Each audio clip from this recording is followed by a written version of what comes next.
असं म्हणतात लोक की तिथून जर पान तोडून आणलं आणि तिजोरीमध्ये ठेवलं तर बरकत होते किंवा पैसा वाढत जातो.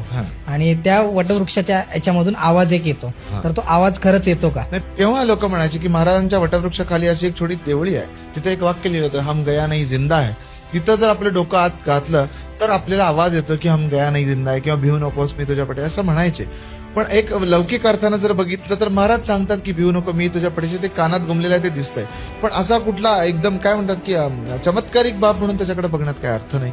पण महाराज सदैवच सांगतात की भिवू नकोस मी तुझ्या पाठीशी आहे. त्यामुळे तो आवाज कायम अंतरंगात यायलाच पाहिजे, ही पहिली गोष्ट. दुसरे बाबतीत पान आणल्यानंतर जसं विचारलं की फायदा होईल किंवा अशा गोष्टी, तर महाराज जेव्हा होते तेव्हा महाराजांची नख सुद्धा घेऊन, म्हणजे जी नख कापली जायची कापायचे, ती नख घरात घेऊन गेल्यानंतर सुद्धा लोकांच्या बाधा दूर झाल्याच्या घटना महाराजांच्या बरोबर राहिलेल्यांचे वंशज सांगतात. म्हणजे महाराजांच्या सहवासानं हे सगळं पवित्र झालेल्या वस्तू आहे. म्हणून एक श्रद्धेचा भाग म्हणून ते पान घरात नेल्यानं माणसाला आनंद इतकंच की ते पानच नेलं तर चांगलं असाची बात. एक श्रद्धेचा भाग म्हणून महाराजांच्या म्हणजे त्या वटवृक्षावर पूर्वी एक वाक्य लिहिलं होतं, ह्या वटवृक्षाने श्री स्वामींशी पाहिले.